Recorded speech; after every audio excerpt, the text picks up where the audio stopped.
Hello, hello, hello. Alors, bonjour à vous, mes hockey fans, et bienvenue à un autre preview pour ce qui est, excusez, un autre aperçu pour la saison 2023-2024 de la LNH. Et aujourd'hui, on s'attaque aux Penguins de Pittsburgh. Une saison quand même très décevante du côté de Pittsburgh pour ce qui est de la saison 2022-23.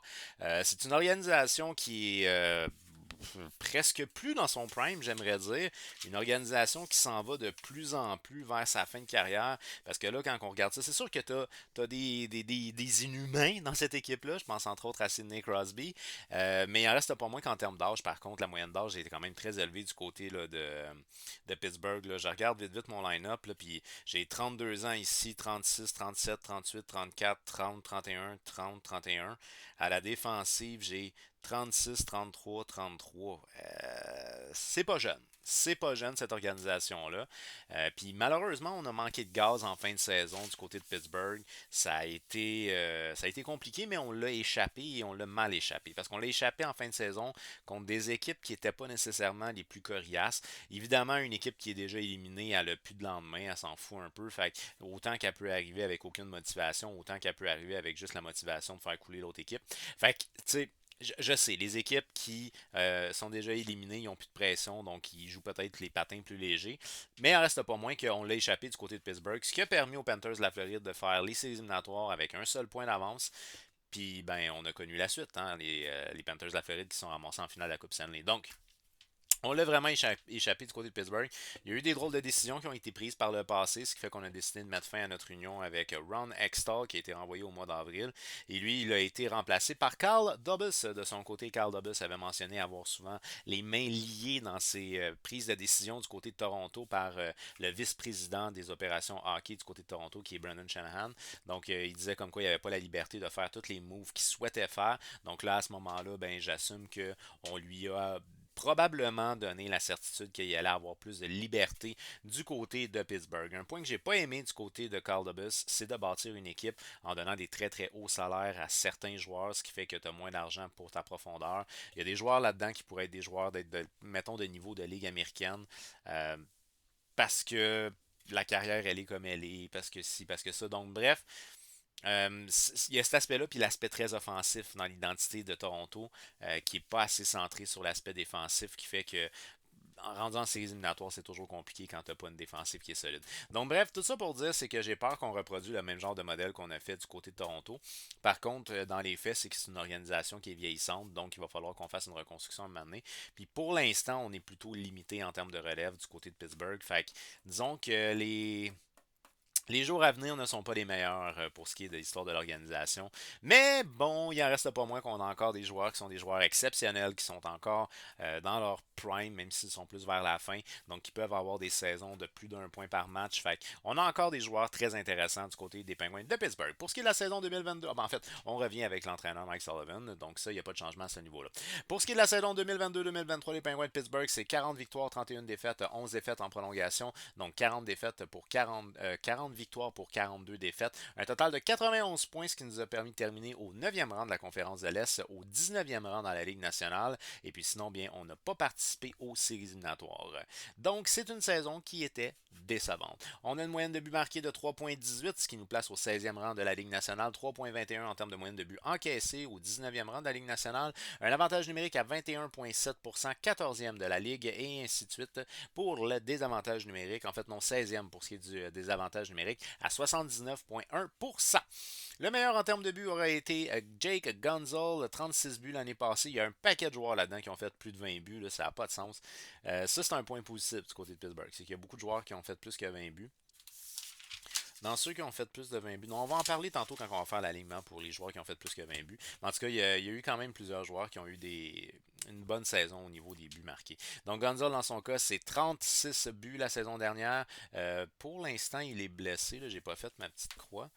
Mais il y a un retour prévu aux alentours probablement du mois de novembre pour Gonzalo. Sidney Crosby est le meilleur pointeur avec 93 points, infatigable le capitaine. Le meilleur défenseur à caractère offensif, mais quand même très intelligent, c'est Christopher Letang. Christopher Letang, 64 matchs, 41 points, moins 13 pour ce qui est du différentiel. Faut mentionner encore des problèmes de santé du côté de Christopher Letang.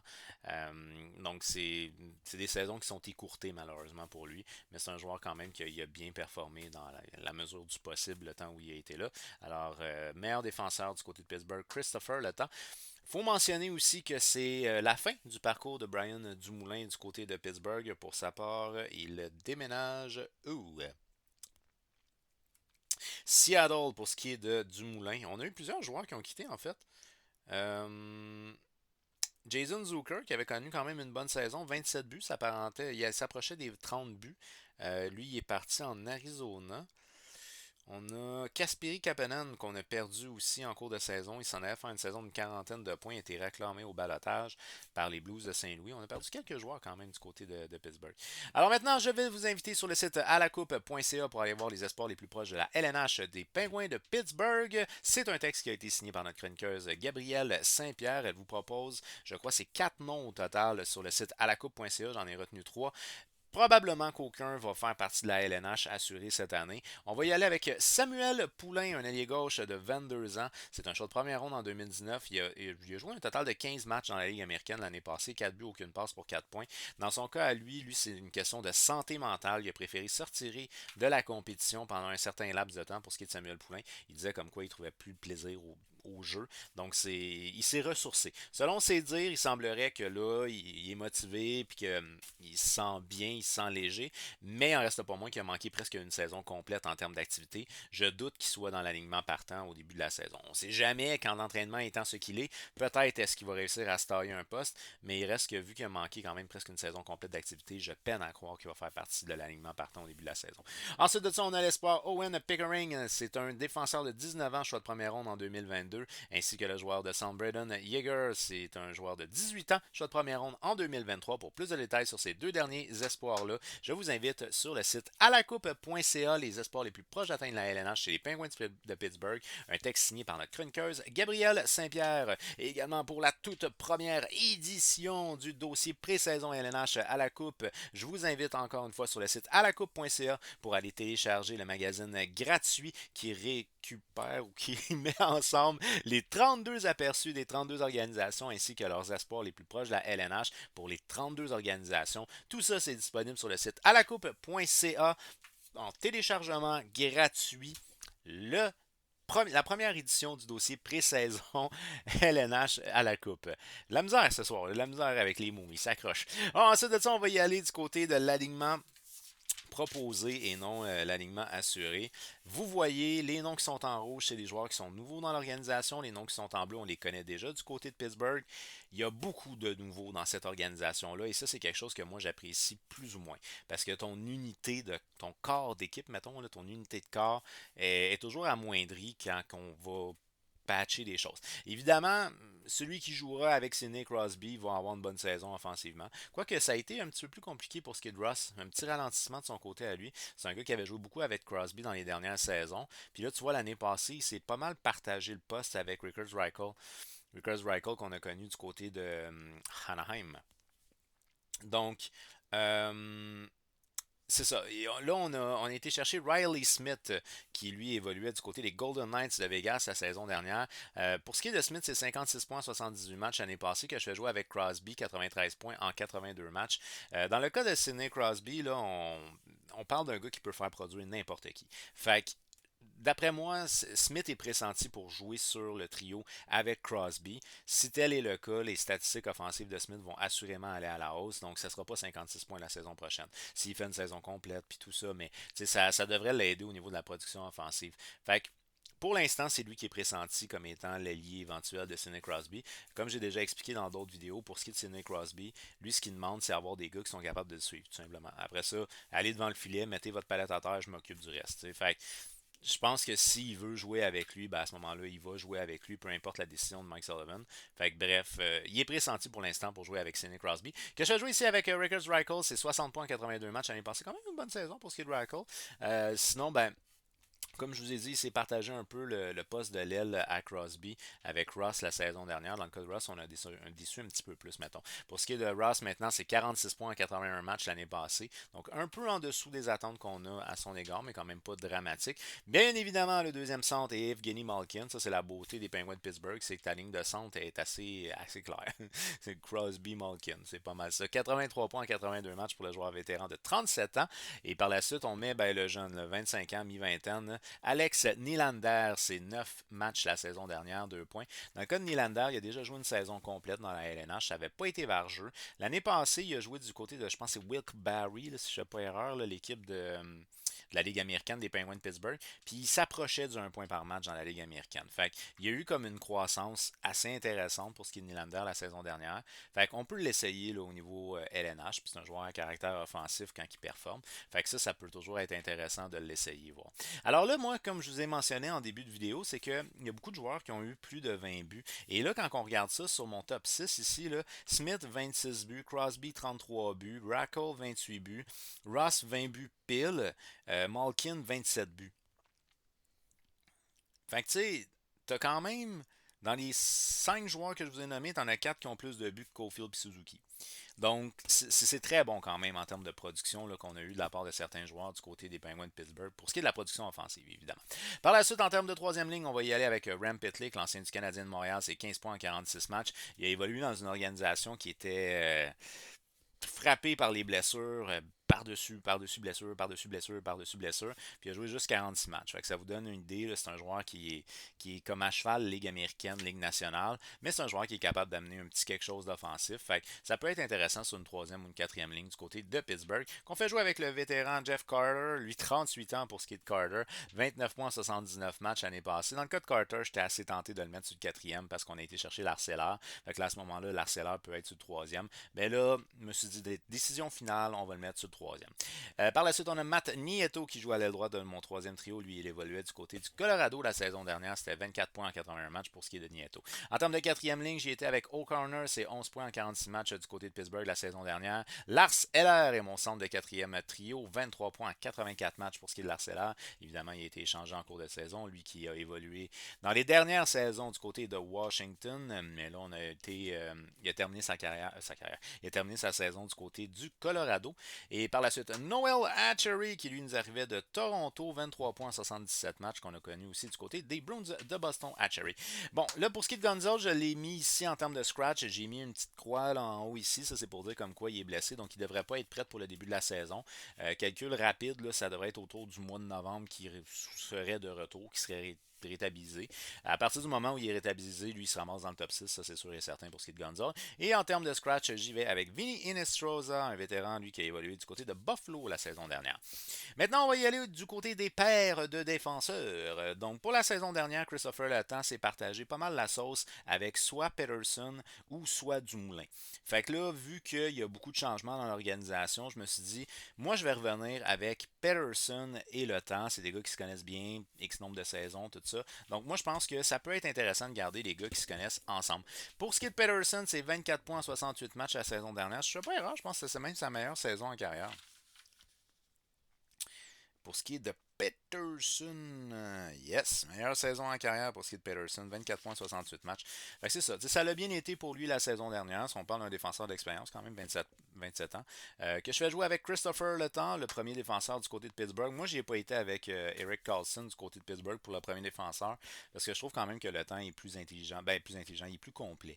Il a un jeu défensif plus intelligent que Eric Carlson et je doute fortement que Carlson va refaire encore 100 points cette année. 41 points, 64 matchs du côté de Letang. Évidemment, il faut qu'on reste en santé. Ça, c'est toujours le problème du côté de Christopher Letang. Mais ça reste pas moins que c'est un excellent joueur de hockey. En termes de deuxième paire, j'ai été avec Graves, qui lui nous arrive du côté de New Jersey. C'est 26 points, 78 matchs l'année passée, un défenseur un petit peu plus défensif. Que je fais jouer avec Eric Carlson, qu'on a très bien connu la saison dernière, remporté le trophée Norris, 101 points, 82 matchs du côté de San Jose pour ce qui est d'Eric Carlson. C'est un défenseur à caractère très offensif. Fait que de le faire jouer avec un gars un petit peu plus responsable défensivement. Puis ben, des gars qui se connaissent pas, je me dis, tu sais, anyways, eux autres qui jouent avec des joueurs qui étaient déjà à Pittsburgh ou qui jouent juste ensemble, ils les connaîtront pas plus. Donc, ils seront pas habitués à jouer avec eux autres. Fait que moi, je mets mes deux nouveaux ensemble, tout simplement. Puis je pense que ça peut faire une paire assez intéressante avec Peterson, Letang, puis Graves Carlson. Je pense qu'on est quand même pas si mal. En termes de troisième paire, cette fois-ci, j'y vais avec peut-être le jeune le plus récent à avoir intégré la formation qui est c'est Pierre-Olivier, lui? Ouais, Pierre-Olivier Joseph. Pierre-Olivier Joseph, un défenseur de 24 ans. C'est 21 points en 75 matchs l'année dernière. Si je ne fais pas erreur, je pense que c'était sa première saison complète dans la LNH pour ce qui est de Joseph. Exact, c'était sa première saison complète dans la LNH. Fait que quand même 21 points en 75 matchs, pas mauvais. Pour un défenseur offensif, là, c'est pas mauvais. Et que je fais jouer avec Ron Weddle, lui c'est 5 points en 47 matchs la saison dernière, un vétéran de 33 ans. Et en termes de scratch, on y va avec Friedman, dis-je bien, Friedman. Maintenant au niveau des gardiens de but, eh bien, au niveau des gardiens de but, on avait Casey D. Smith, qu'on a connu brièvement à Montréal, comme auxiliaire à Tristan Jarry la saison dernière. Pour ce qui est de Jarry, malheureusement, ça n'a pas été une saison complète, incommodé par des blessures. Donc, on avait appelé en relève Casey D. Smith qui avait fait correct. Tu sais, c'était pas mauvais quand même, les performances de Casey D. Smith. On avait vu un petit peu aussi Dustin Tokarski, peut-être un ou deux matchs, là, pas grand-chose, mais quand même un peu. Donc, bref, Tristan Jarry, il y a eu des difficultés au niveau des blessures la saison dernière, donc il a manqué quand même plusieurs matchs. C'est lui qui va probablement être notre partant, mais là, on a été chercher un backup quand même. Donc, dans le cas de Tristan Jarry, la saison dernière, c'est 47 matchs, 2,90, 910 d'efficacité, ce qui est quand même bon, là, on va se le dire. Mais ça se peut qu'il ne fasse pas une saison complète s'il est encore incommodé par des blessures. Fait qu'on a été chercher Axel, je pense que c'est Axel Nedeljkovic. Nedeljkovic, lui, qu'on a connu du côté de la Caroline. Donc, du côté de la Caroline, il faisait très bien. Quand il est arrivé à Détroit sa première saison, il a bien fait en tant que partant. Ça a été plus compliqué la saison dernière. En 15 matchs, 3,53, 895. Donc pour lui, c'est peut-être la chance de se relancer tout simplement. Puis c'est un gars qui a déjà, il a été partant il n'y a pas si longtemps avec les Red Wings de Détroit. Fait que c'est un gars qui pourrait step up si advienne que Jarry se blesse. Puis si Jarry est en santé, tant mieux. On va continuer avec lui pour toute la saison en tant que partant. Et en termes de troisième gardien de but, on va y aller avec Elberg, qui nous arrive lui aussi de Détroit en fait. Elberg, 18 matchs du côté de Détroit l'année passée, 3,21, 888. Mais au niveau des statistiques des gardiens à Détroit, ça a été très pénible là, parce que c'est une organisation qui avait beaucoup de lacunes défensivement. Fait que bref, il en reste pas moins que c'est pas si dramatique que ça, 895 et 888, mais c'est quand même pas exceptionnel. Alors, du côté des Penguins de Pittsburgh, ben, on a manqué les séries l'année passée, on a manqué de jus en fin de saison. Il y a des antécédents de blessures qui sont quand même assez importants du côté de Pittsburgh et ça aussi c'est un problème. Et puis sinon, il y a énormément de changements dans cette équipe-là. Et ça, c'est quelque chose qui, moi, ne me met pas du tout en confiance. Alors, de mon côté, malgré le fait que sur un point de vue statistique offensive, on a quelque chose de très intéressant du côté de Pittsburgh, moi, je pense vraiment que c'est une organisation qui, en ce moment, est dans son déclin. À la limite, s'il y a un joueur comme exemple Christopher Letang, Malkin ou Crosby qui annonce que c'est sa dernière saison, peut-être que là, tout le corps de l'équipe va vraiment se donner pour pousser le plus possible parce que c'est leur dernière saison. Mais sinon, moi, d'après moi, c'est une équipe qui, encore une fois, va manquer les séries cette saison. Alors, d'après vous, est-ce que les Penguins de Pittsburgh, c'est une équipe qui retourne en séries éliminatoires? Parce qu'ils ont manqué les séries juste d'un point au final l'année passée. Là. Alors, est-ce que c'est une équipe, d'après vous, qui retourne en séries éliminatoires? Est-ce que c'est une équipe qui va être encore tassée des séries éliminatoires? Puis à ce moment-là, il va falloir qu'on commence à penser à une reconstruction parce que là, en termes de relève, on est plutôt limite du côté de Pittsburgh. Alors, d'après vous, où les Penguins de Pittsburgh vont terminer la saison prochaine? Faites-le moi savoir au travers des commentaires. Alors, je vous dis un grand merci d'avoir regardé ma vidéo. N'oubliez pas de donner un petit j'aime et de partager pour qu'on soit un maximum de hockey fans à jaser. On s'abonne à ma chaîne YouTube et on active la petite cloche parce qu'il y a d'autres aperçus pour la saison 2023-24 qui s'en viennent. Sur ce, je vous souhaite une excellente journée et un grand merci d'avoir été là. Bye.